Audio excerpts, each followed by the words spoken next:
は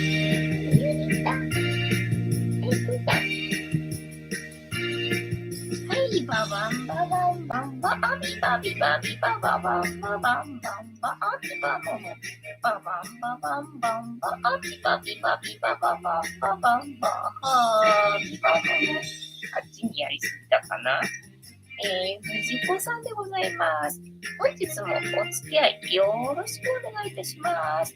この番組はお休み前の約1時間、10時5分ぐらいから11時ぐらいまでの間、皆様と楽しい時間を共有していい夢見れるライブを目指しておりますので、皆様積極的に参加してくださいませ。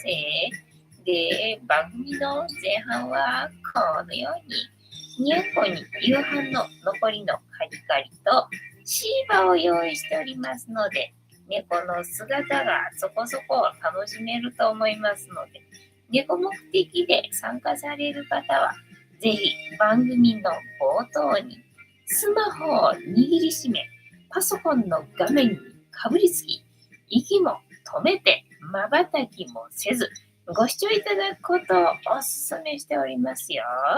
そしてそのままくたばらないようにご注意くださいませ。ちゃんとチャンネル登録とグッドボタンを押してスパッチャを投げてからくたばるようにしてくださいね。で、今画面に収まっておりますのが、白黒のくーたくん、白茶のゆりさん、画面に収まっておりませんが、三毛猫のたまちゃん、チャトラのまさるくん、グレーのぐーちゃんと、我が家には全部で5匹のかわいい猫ちゃんがおりますよ。で、5匹のかわいい猫ちゃんがいる生活ってどんな感じなのかなっていうのをちょっと楽しんでいただけたらいいんじゃないのかなと思いますよ。で、猫のことをもうちょっと詳しく知りたいよと思われる方は、概要欄のところに猫紹介してありますので、そちらを読んでいただけたらいいんじゃないのかなと思いますよ。で、同じく概要欄のところに Amazon のウィッシュリストのリンクが貼ってありますので、そちらからチュールじゃない、シーバーをポチッとご購入いただければ、我が家に届く便利なシステムとなっておりますので、にゃんこにシーバーあげようかなと思われる方は、そんな便利なシステムをご利用いただくことをお勧めしております。今日はゆりたん食べれてるっぽくてよかったな。画面には映ってなかったけど、ちゃんとおまちゃんも歌も歌よ。たまちゃんもおったよ。ぐーちゃんはね、ぐーちゃんあっち行っちゃった。ぐーちゃん全然興味ないみたいだな。チュールもシーバもぐーちゃんはあんまり興味ないみたいだな。ピヨンさん、藤子さん、素敵、ナイス、ありがとう。あなたの配信で心豊かになれるよ。よかったね。よしさん、私も心が和み、癒されます。お、よかったね。藤子さんはみんなに必要とされているんですね。ありがとうございます。はい。というわけで、1日1個猫に関してのお話もしませんので、これから皆様と一緒に乾杯しようと思いますので、お付き合いよろしくお願いいたします。大丈夫かなで、乾杯の時に、ジャスティースって言います。で、なんでジャスティースって言うかっていうと、後ろにいるイルミネーションじゃない、うさ耳をつけていて、左腕が取れている黒い観音様がこの番組のチーママでございまして、名前をたけしと言いますよ。で、たけしの言葉で、乾杯のことをジャスティースって言いますので、一緒に言っていただけると嬉しいです。はい。では、行きますよ。せーの。ジャスティース、たけし、たまちゃん、ジャスティース。今日は水。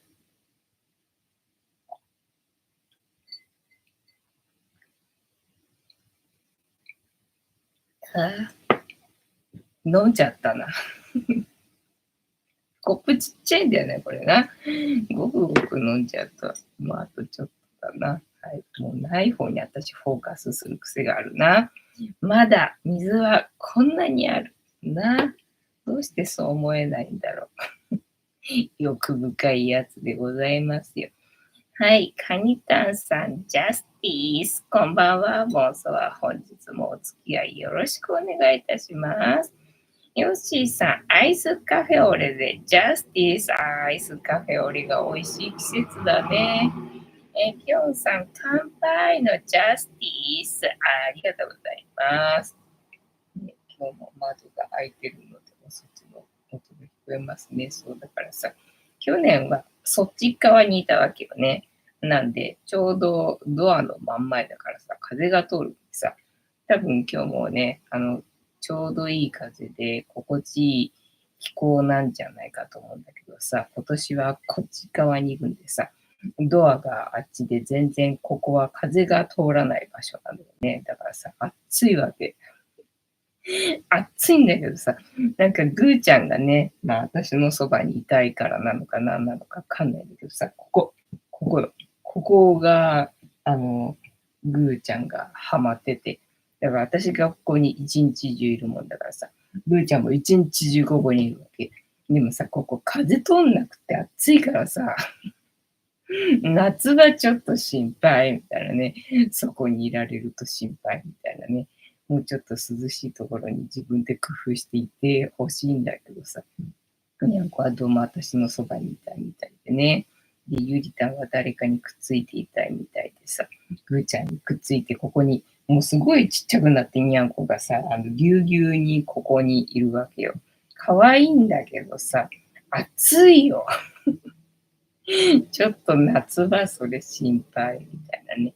最近そんな感じよ。そう。で、アイスカフェをね、思い出してさ、ルノアールのモーニングに行ったわけよね。一昨日だかなんかさ、ルノアールのモーニングに行って、今、ワンドリンクでね、2つ、サンドイッチが食べれるよっていうのでさ、欲張って2つサンドイッチ注文したんだけどさ、私は、ルノアールイコールコーヒーだと思ってたからさ、もうコーヒーの中からね、どれにするっていう感じで選んだんだけどさ、なんか、そんなんやってたせいか、ショート動画でさ、そのルノアールのモーニング行ったとかいう人の動画が上がってきて、そしたらね、思いっきり美味しそうなアイスカフェオレと、サンドイッチだったんだよね。で、そっか。他のドリンクでも別に良かったんだよね。別に良かったんだよね。お店の人にコーヒーって別に指定されてたわけではないのにさ、勝手に自分の中でコーヒーとサンドイッチのセットだろうと思ったからさ、コーヒーの中から選んじゃったけどさ、なんか他にもいろいろドリンクあったわけよね。そっか、そういう手もあったかってちょっと人のを見てね、思ったかなっていう感じでね、なんか美味しそうなアイスカフェオレの写真っていうのかな、映像だったんでね、なんか今日なんかはこれが美味しそうな感じだなと思ってね、見てたわけよ。で、今日は動画の編集してたんだけど、ちょっと短い動画だったんでね、早めに終わって、で、次の動画の編集すりゃいいんだけどさ、もうなんか今日はやりきった感じがするからもういいわと思ってね。で、今日はショート動画をさ、やったら見てた。ショート動画やったら見てて、で、それがさ、帰国子女の人が、アメリカの文化と日本の文化のギャップについて、なんか質問に答えてくれてるショート動画がすげえ面白くって、なんかそれにハマって見てたんだよね。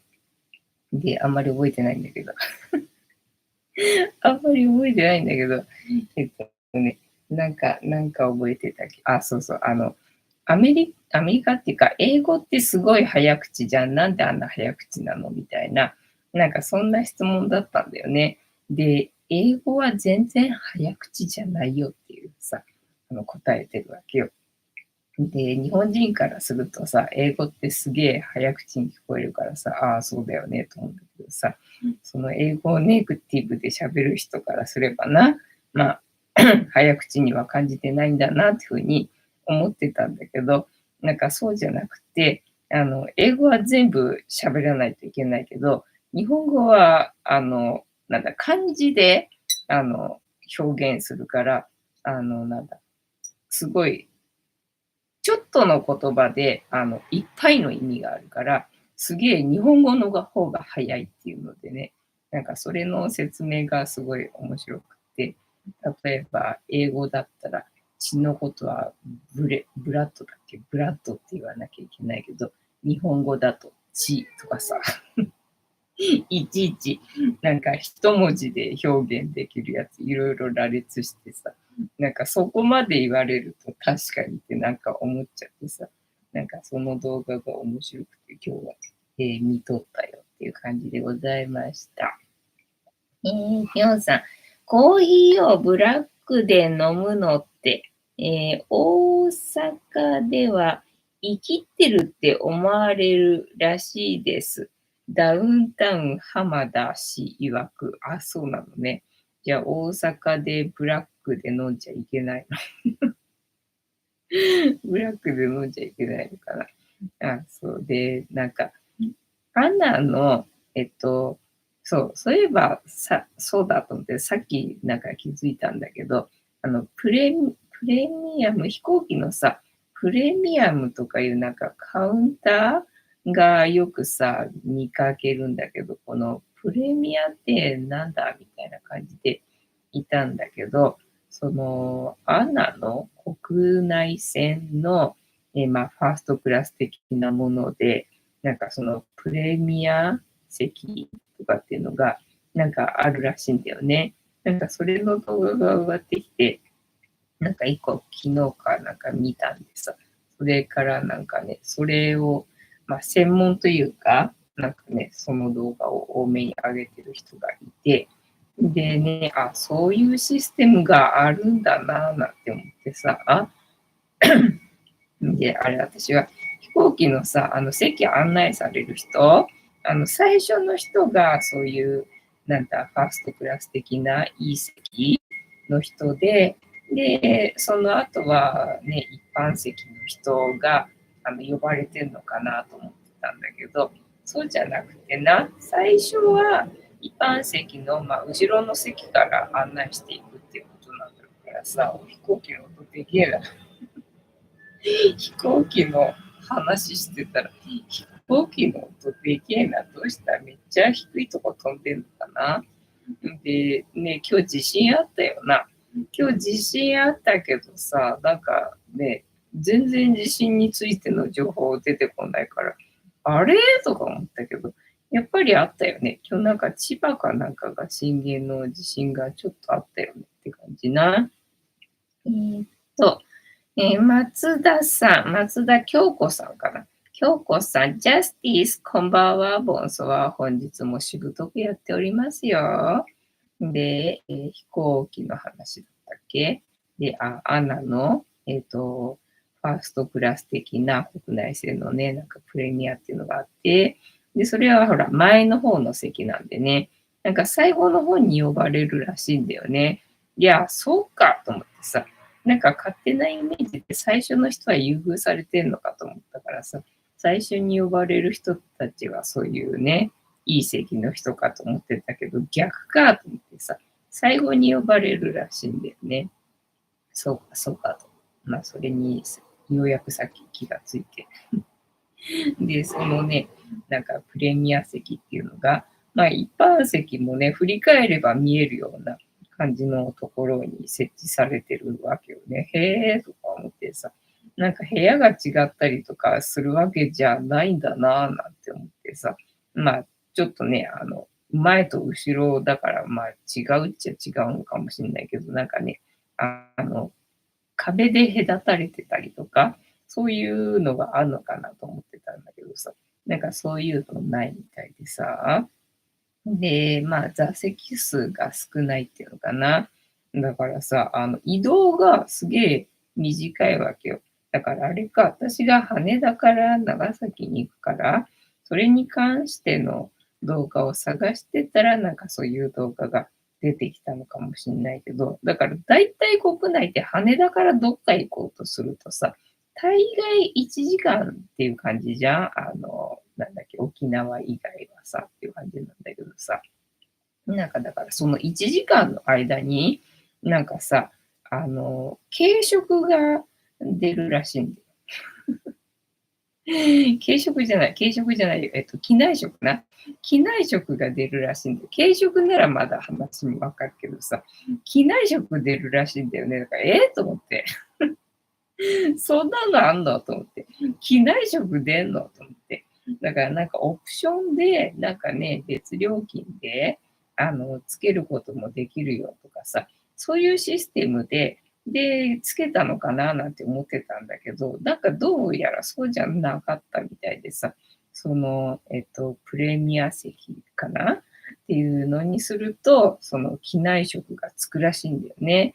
で、まあ夜だとがっつりっていう感じ。まあ昼間だとちょっと軽食っぽい感じだから、なんかちょっと寂しい感じだけど、夜だったらちゃんと夕飯みたいな感じになるから、なんか夕飯はいいよみたいな話してた。へえとかって思って。で、夜バージョンの動画も出てたんだけど、なんかね、揺れるんで、今回はちょっと機内食出せないっていうか、なんかね、5分ぐらいしか食べられる時間がないから、なんかテイクアウトにもできますみたいな、なんかレアなケースだったらしいんだよね。で、まあもちろん、残念だけど、機内食を楽しみにしていたけど、まあそういうこともあるから、じゃあしょうがないかっていうのでね、まあ、テイクアウトにしましたみたいな、そんな動画だったんだけどさ、そうか、1時間の間でな、揺れると5分5分とかで提供されるんだ、すげえなって思って。で、ほら、ドリンクは出るじゃんか、LCC じゃないとさ。なんか、ドリンクは出るらしいってことを最近ようやく学んだんだけどさ。で、やっぱりね、一般席でもドリンクは出るんだよね。そのアナとかさ、JAL とかそういうやつだとさ。まあ、JAL 乗ったことないからわかんないけど、アナだとね、それはアナだったんで、なんか一般でもドリンクは出るんだけど、ただ揺れてるんでね、揺れてるときはなんか水だけの提供つってたかな。なんか一般席だと、出なくはないのか。そう、水だけの提供だって言ってたな。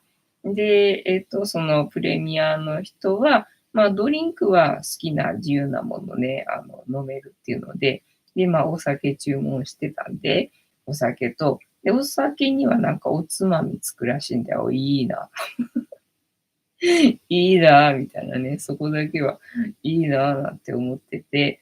でさ、横のさ、おすすめの動画にさ、スーツさんがね、やっぱりアナのプレミアかなの、なんか修行とかっていう動画が出てて、で、その時の髪型がさ、つるっぱげっていうか、まあ、剃っちゃって、全部剃っちゃってさ、お坊さんみたいなあったじゃんか。時あったじゃんか。で、その時あんまり動画見てなかったんだよね。だから知らなかったんだけどさ、今になってから、プレミア席のなんか修行っていうのがあるんだ、そういうのもあるんだと思ってさ、だからその時私、その辺の世界の情報を、まあ得ようと思ってなかったから見れてなかったんだなと思ってね。で、ここに来てね、世界が広がってようやくそういうね、世界の方に足突っ込んだんだななんて思ってさ、そっか、そんな動画スーツさん出してたんだね。修行してたんだ。だから頭つるっぱげだったのかと。ようやく今更ながらにしてね、なんか理解したみたいのがあってさ。いや、修行いいな。修行楽しそうだな。私何修行好きかもみたいなことね。今日はちょっと気づいたかなって感じだな。あっちいけど、あれだ、うちは用意しとかないとダメだな、これ。何も仰ぐものないし、扇風機も、今度は扇風機どこに設置するか問題が出てきたな、これな。ジャスティス、こんばんは。松田さん、こんばんは。よしさん、松田さん、こんばんは。京子さん、皆様、こんばんは。アニタンさん、JAL の逆かなJAL の逆、JAL の逆、なんだろう。プレミアじゃなくて。あ、そっか。お客さんを呼ぶ順番ってことか。あ、なるほどね。じゃあ、JAL は最初に呼ぶ人が、あれか、なんだいファーストクラス的な感じの人で、一般の人はその後みたいな感じなのかな。そのアナの動画は、後からだったね。ピヨンさん、ジュースの紙コップ返すのめんどい。確かにあっという間に飲んじゃうとな。タイミングがみんなそれぞれ違うな。カニタンさん、そうそう、みんなと同じタイミングで飲み終えないのと、回収されない、そうなんですね。よし、いつも畳んでゴミ箱に、コーヒーじゃない、牛乳パックはね、いつも畳まないといけなかったけど、紙コップも畳むのすごい。カニタンさん、修行は金かかる。そう、金さえあれば金さえあれば私修行したいなって思ったわけよね。なんか、暇というかさ、時間はある生活をずっと続けてるもんだからさ、ついついそういうことやりたくなるんだよね。あ、金さえあれば。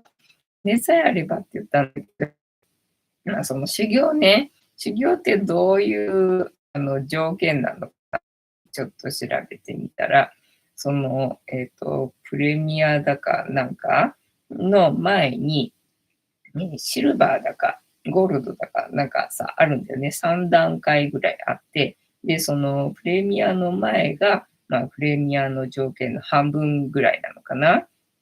なので、まあ、その半分でも結構なしんどさらしいんだよね。で、そのプレミアに行くと、それがまたさらに倍だから、かなりしんどいと。で、そのステータスは1年間しか有効ではないので、継続したい場合には、毎年それをね、やらなきゃならないみたいな、そんな条件らしくてね、面白いなと思ってね。で、それで行くと、羽田、那覇間を年間で、20往復以上しないと、なんか、キープできないらしくてさ、20回沖縄、月に1回以上ってことね。なるほど。と思ってさ。ね、で、まあね、今のところ私ほら知らないところしか行ってないから、いつもいつも新鮮で楽しいけどさ、ね、同じところばっかり20回行くのは確かにな、しんどいよなと思って、飛行機な。だって、空港まで近いならいいけどさ、空港まで行くのにまたね、時間もかかるし、で、飛行機乗るのに、その保安検査場通るのに30分前って時間も考えるとな、なかなか電車にひょいって乗るのとはわけが違うからな。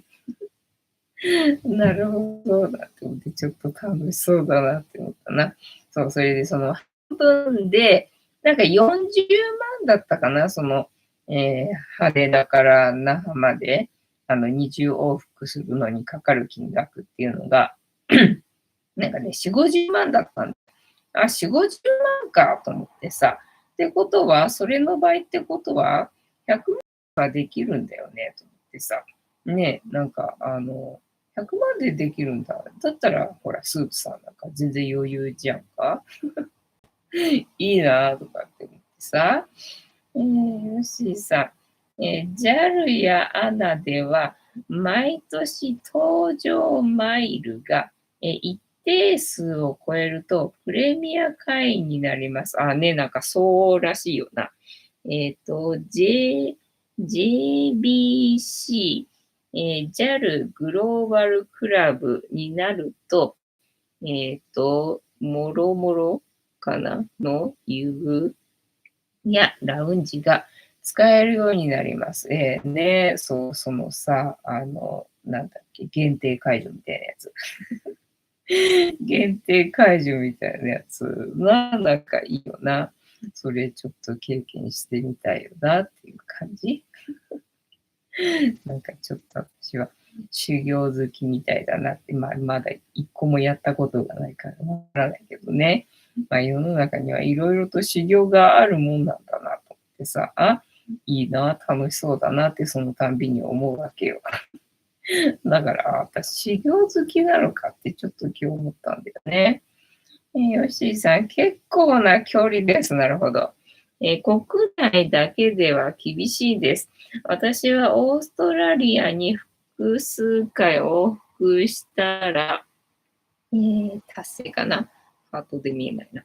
されてました。すげえ、すでに、何その修行者がいた。修行してた人がいたな、すげえな。あれか、国内だけじゃなくていいのか。なんかね、国内だけなのかなって思ってたよ、その文章を見る限りだとさ、羽田から、えっ、と、ね、出るので計算してたからさ、国内での修行なのかと思ってたんだけど、海外も OK なんだな。だったら海外行く人だったらね、確かに余裕だと思うんだけど、あれか、その土日しか、外ね、旅行っていうのかな、できないよっていう人用の感覚で計算してたのかな、それはな、じゃあな。そうすると、海外だとね、どうしても日帰りはなかなか難しいから、日帰りでやろうとしたら、やっぱりね、国内でっていうことになるんで、それで計算してたのかもしれないな。だから私的にはほら、にゃんこがいるからさ、お家帰りたいからあんまり宿泊しないでね、1日で済ませたいっていうところがあるんでさ、ちょうどいい。ちょうどいいなと思って、金さえあれば。金さえあればちょうどいいんだけどなと思ってさ。なんとかならんのかななんてね。また、いらぬたぬきじゃなくて、なんだっけ。いらぬたぬきの皮材料じゃなくて、なんだっけ。ね、たぬきの皮材料をしておったよな。いいな、オーストラリアに、何回も行ったんだ。オーストラリアに一回も行ったことないな。そう、一回は行ってみたいよなって思う国ではあるよな。日本と逆なんでしょ季節がさ。それも面白いしさ。あとは、有袋類っていう動物、コアラとかカンガルーとか、なんかウォンバットだったっけね、なんか、ポケットがついてる動物がいっぱいいるところな。なんかそれも面白いしさ。であとはね、母親がね、学生の頃に行ってみたい外国はどこだっていう、なんか質問っていうのかな。そういう宿題かなかなんかが出されたらしいんだよね。で、女の子だったら、なんかヨーロッパっていう答えるらしいんだけど、母親はそこでね、なんかオーストラリアって答えたらしいんだよね。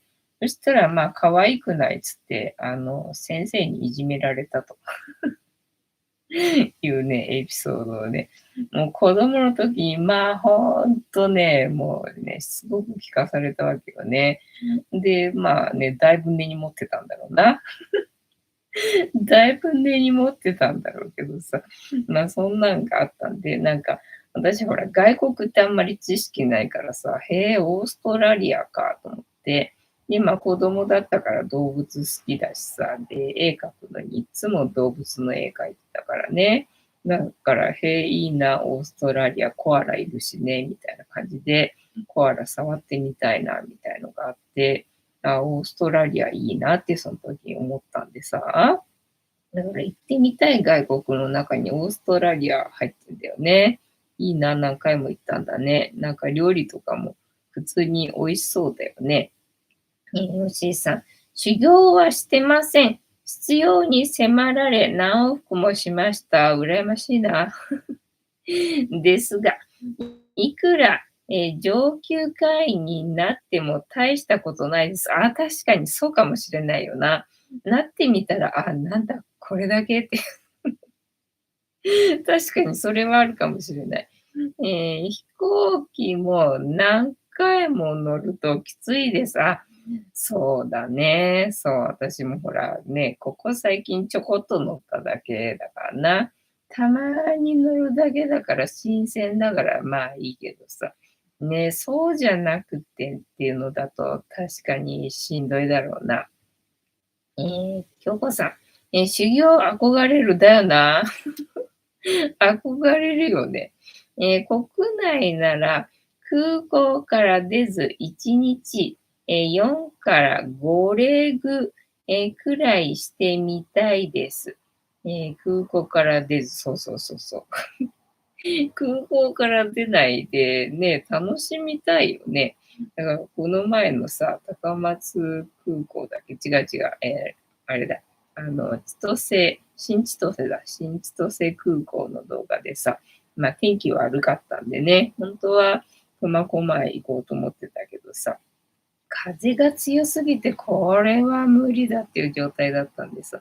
まあそもそも新千歳空港は広いから、お外出ないでね、空港の中で一日楽しめるよって話だったから、じゃあそれでもいいかって思ってさ、まあそんな動画を撮ったらさ、何しに行ったんだっていうさ、アンチコメントがな、すごくてな、みたいなね、感じだったんだよね。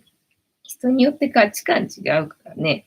だから空港の中だけでも楽しい人もいればさ、まあそうでない人もいるのかもしれないけどさ、なんかどっか行かなきゃいけないもんなんですかねみたいな感じでな。それはそれで疲れそうだなって。悪態、悪態ついておりましたって感じ。京子さん、チャンネル登録しました。ありがとうございます。励みになります。これからもお付き合いよろしくお願いいたします。タロットカードタイムでも行くかね。はい。本日もタロットカードタイムでございますので、78枚の中から1枚引きまして、今の私たちに必要必要なメッセージをいただこうと思います。で、このシャッフルは皆様のストップの掛け声で止まりますので、ご協力よろしくお願いいたします。レグってなんだろうな。1日4から5レグっていうのがちょっとわかんないな。なんかの単位なのかな。初めて聞いたんで、解説よろしくお願いいたします。もうほぼ猫と一緒に家にいるだけの人生なので、世の中のことさっぱりわからないので、世の中のことさっぱりわからないんだけど、ここ最近飛行機に乗ったおかげで、ちょこっとだけ世界が広がりまして、調子づいてるところでございますよ。ピョンさん、オーストラリア、30年前に一度だけ行きました。10月だったから、日本と気候変わらなかったよ。あ、じゃあ、ね、ストレスがなくてよかったよな。ね。で、地震がないらしいじゃん、オーストラリアってさ。地震ない国みたいなんでね。だから、で、日本は地震がある国だから、ちょっと怖いみたいな話だったんでね。さっき地震あったよ、つったら、って。さっき地震あったよ、つったら、それ嘘みたいな感じだったね。本当に信じられないみたいな感じだったんでね。なんか、そんくらい地震がない国みたいだったよな。で、あとはオーストラリアね。まあ、食べ物、違う、オーストラリア人じゃないな、あれは。シンガポール人だ。ラクサ。ラクサだったよね。ラクサ違ったっけ？ラクサだったと思ったけどさ、これが本当に美味しいっつってさ、めっちゃおすすめしてくれてさ、で、ラクサ、そんな話をしてたら、ラクサの、カップ麺と、あとね、ラクサのジャムをもらったんだよね。他のゲストにさ。で、噂のラクサだなっていうふうに思って、で、ラクサね、そのジャムさ、食べてみたんだけど、いやー、何これ何これって感じだったんだよね。あ、そう、麺か。最初は麺をもらったんだな。で、まあ、別に、食べれなくもないか、みたいな感じの、ただ外国の食べ物の味がするかって思ったんだけどさ。でも、そのジャムね。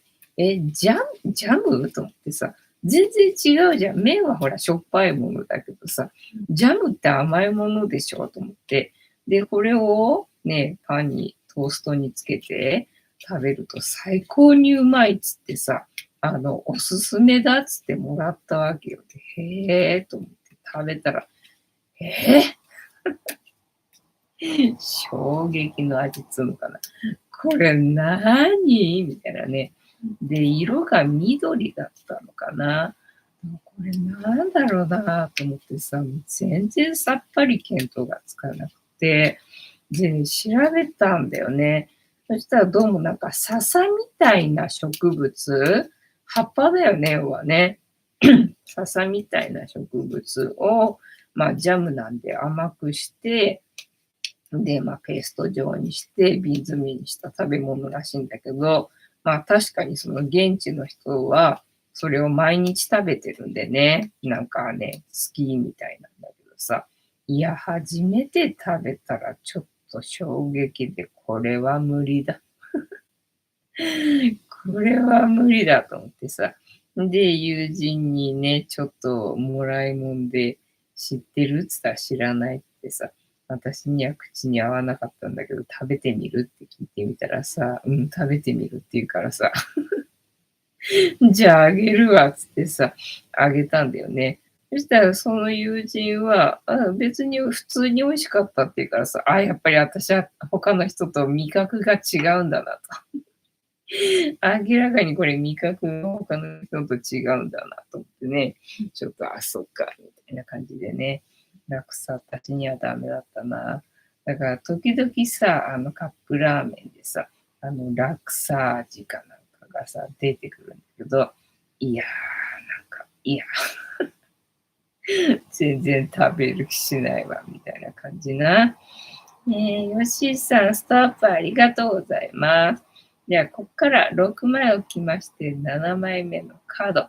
今の私たちに必要なメッセージいただこうと思います。いきますよ。せーの。1、2、3、4、5、6。で、7枚目のカード。本日はこちらでございます。せーの。じゃじゃん。カップを見つめているクイーンの、あれだな。カップだから感情だな。感情を、丁寧に、見ている感じのカードでございますね。自分の感情を大切にしましょうみたいなことなのかね、知らんけど。適当すぎる。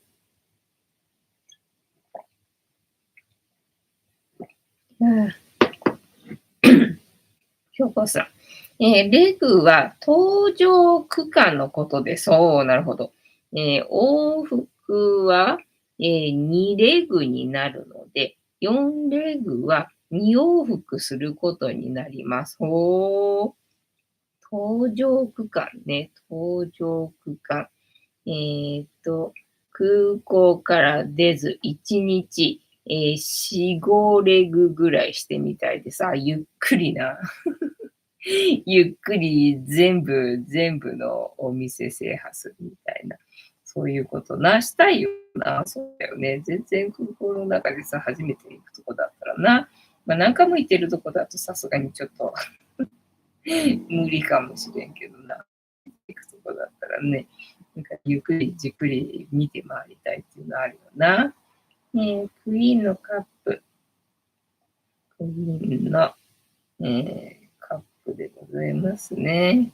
ね、もう天気がさ、東京は晴れになったんだけどさ、水曜日。もう、長崎はさ、全然ダメよ。クイーンのカップで検索したら、あれだ、競馬が出てきちゃう。ダメだ、これ。これかな。はい、カップのクイーン、絵柄の意味。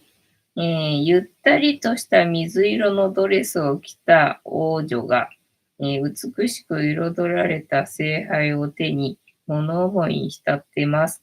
彼女が座る台座は何人もの小さな天使が彫り込まれ、優しく王女を、見守っているかのよう。その姿はまさに母性愛の象徴。今日聖一か。聖一、女性からの愛情、母性愛、援助。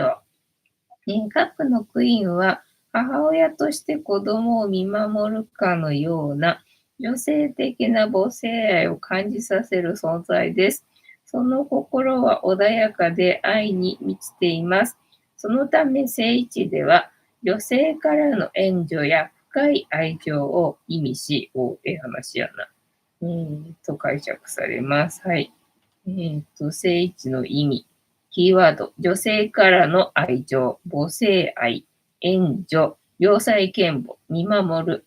カップのクイーンは、母親が子供を見守るかのような母性愛の象徴であり、そんな穏やかで優しい心持ちを意味するカード。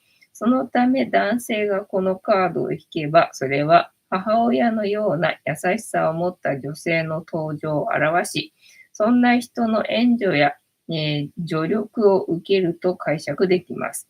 また、このカードを女性が開いたら、同じような母親のような助言者の登場はもちろん、相談者自身もそんな心持ちに至ると解釈できます。ですから、このカップのカード、その相談者がどのような立場なのかを振り返りつつ、その意味を読み取る必要があります。ただ、どのような場面で開かれたとしても、聖一であれば、優しい援助者が登場してやりました。良い方向に物事が進むと捉えていいでしょう。やった。修行できっかな。修行できっかな。はい。仕事での意味、恋愛での意味、まとめ、女性としての穏やかな愛情を意味するカード、このカードは男性が手にすればそんな女性との出会いや関係性が強調される。ですから逆位置でも女性から足を引っ張られたり甘い誘惑に駆られるなど、女性問題で感情を揺さぶられる。女性がこのカードを引くと、自身がクイーンとしての感情に満たされる結果となる。そのため、聖地では母性愛が強調され、るのです。はい。というわけで、本日のタロットカードの意味調べる回は、女性からの援助があるらしい。やりました。ありがとうございます。というわけで、参考にしていただけてたら幸いでございます。よしさん。レグって知りませんでしたね。知らなかったね。4レグなら沖縄経由、久米島行きなどの、諸島を回れば、可能ですね。なるほどな。ぴょんさん、きょうごさん、なるほどね。詳しい人が来てくれて、ちょっと心強い。心強いな。ね、どうしたかちゃん。この前さ、なんだっけ、鳥取に行きたいだとかさ、なんか、北郎なんとか空港に行きたいだとかさ、そんな話をしてたじゃないか。びっくりしたよ、虫かと思った。ね、そんな話してただけでさ、そんなとこ知らなかったからさ、検索はかけてないわけよね。検索はかけてないはずなのにさ、翌日な YouTube のさ、その動画に、北郎なんとか空港に行く人の動画が上がってきてさ、と思って、検索かけてないのによ、そうやって情報が出てくるってことは、このライブで喋ってる情報で、この人にはこの情報を流すといいっぽいっていうのをさ、ね、Google さんがさ、出してきて、で、YouTube のおすすめ上げてきてんのかと思ったらさ、お、すげえなと思ってさ、ね、喋ってる内容だけで、そうやって出てくるようになったのかと思ってさ、ちょっとすげえなって思ったんだよね。そうで、早速出てきたんでさ、おおと思って、まあ見たんだよね。そしたらさ、その羽田のさ、サテライトから行くらしいんだよね。いや、サテライトいいなと思って、サテライトから行けんだ、じゃあ行きます、みたいな。じゃあ行きたいです、みたいな感じだったんだよね。サテライトから飛ぶらしいんだけどさ。で、最初、なんかサテライトってどこですかっていう空港の人に聞いたら、サテライトですかレアですよ。よかったですね。つってすごいね、なんだ、祝福されたというか、なんか、よかったですねって、言われたんだけど、みたいな感じで、いやいやいやいや、みたいな感じだったらしいんだよね。なんか、レアかどうかっていうのももう全然知らずに、なんか、聞いたらそんな言われて、そうなのか、みたいな感じでね。まあ、そんなことが初回はだからそんなんで動画撮ってなかったんだけど、で、まあ、今回はね、なんかレアらしいので、動画撮ってみるんで、まあ、サテライト気になる方は参考にしてくださいみたいな動画だったんで、まさしく私のことじゃねえか。私のことじゃねえかと思ってさ、でそれ見てたわけよね。で、まあ、バスに乗ってね、そのサテライトの搭乗口の方に移動するんだよね。で、そこが人がいないからね、すげえ、広々としてて、でね、リラックスできて、で、どうやら昔はね、なんか食事券が配られたんだって、そのサテライトの人って。で、まあ、その動画には登場してなかったから、今はきっとやってないんじゃないかなと思うんだけど、で、その羽田のサテライトも、なんかもうなくしていくようになんかね、体制整えてる途中らしいからね、なんかもう行けなくなっちゃうのかもしれないんだけどさ、いいなと思って。食事券配られたの、それいいね、なんて思ってさ、ねえ、で、まあ食事券はなかったけど、で、そっから、ね、行って、で、北郎なんとか空港も見てな。で、やっぱりね、地方は山なんだなと思ってさ、地方っていうか、まあ、東京以外っていうことになるのかな。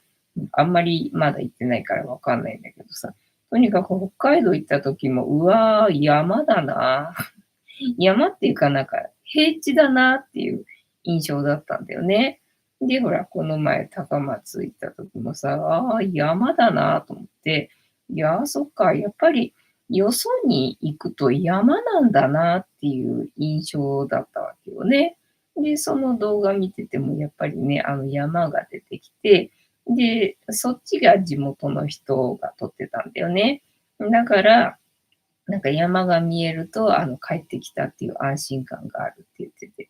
で、東京に来ると、まあ、人がとにかくいっぱいいるんで、なんか元気もらえるみたいなね、なんかそんなこと言ってて、そうか、東京に来ると元気もらえるっていう人もいるんだなって思って、なんて思ってね、なんか見え方が違うとね、全然感覚って変わるよなぁなんて思ってね、ちょっと興味深い感じでございましたね。ヨッシーさん、Google 恐るべし、そうなの、そうなの。猫の映像を載せると、猫グッズの CM が増える感じです。そうそうそう。ちょっとのことでね、ちょっとのことでうわーって出してくるもんね。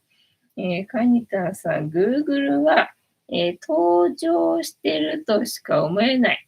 家族と喋ったワードがすぐ広告に出る。あ、そうなのね。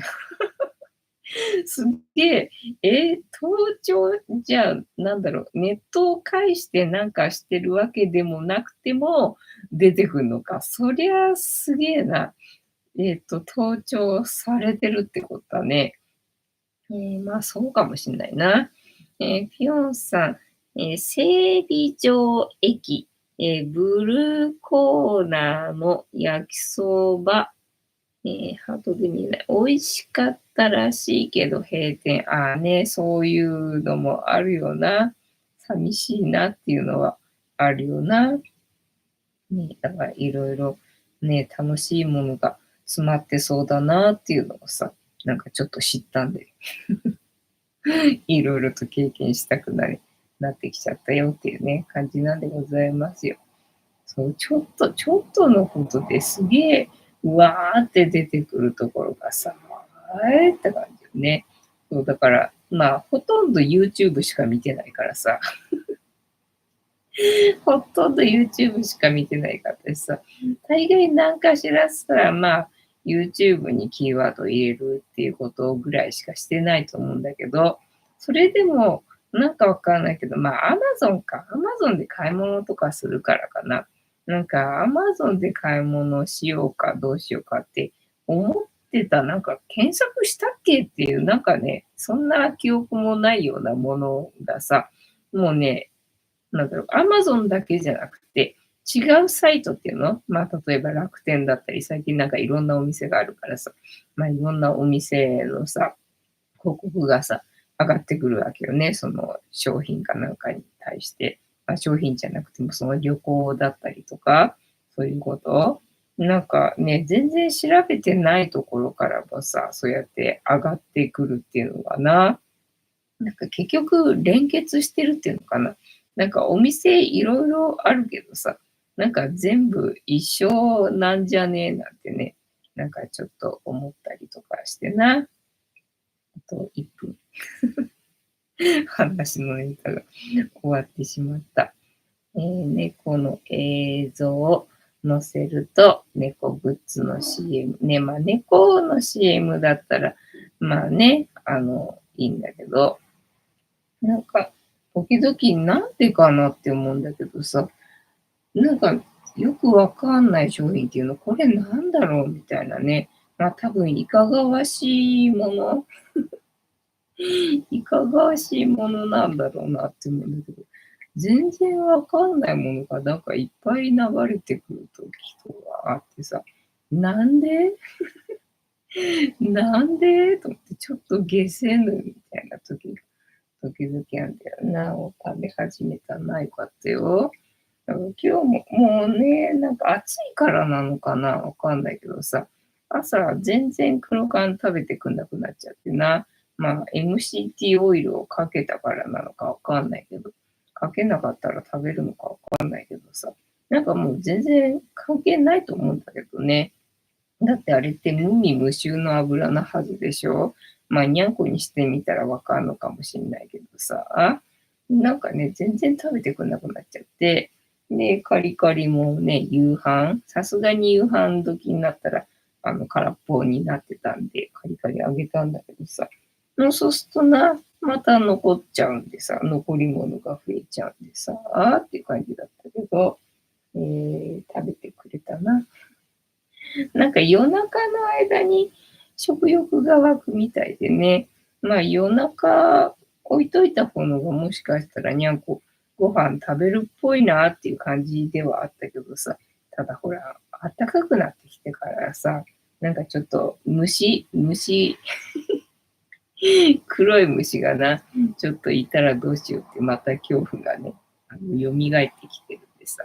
ちょっと夜中に食べ物を置いとくのはちょっとなぁと思ってね、ちょっと自粛してるよっていう感じでございますよ。はい。というわけで、本日も竹縄ではございますが、いいお時間になってまいりましたので、そろそろお開きにさせていただきまして、調子が良ければ11時ぐらいまで毎日のようにやっておりますので、お時間合うときはお付き合いいただけると嬉しいです。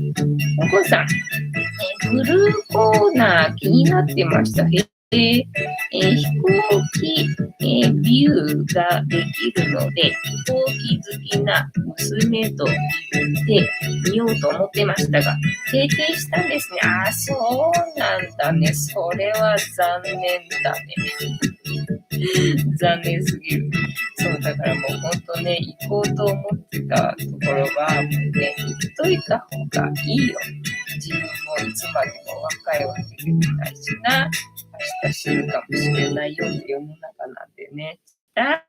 次回も見てくれるかな？はーい。じゃんけんぽい。はい。ではでは、いい夢見てね。おやすみなさい。バイなら。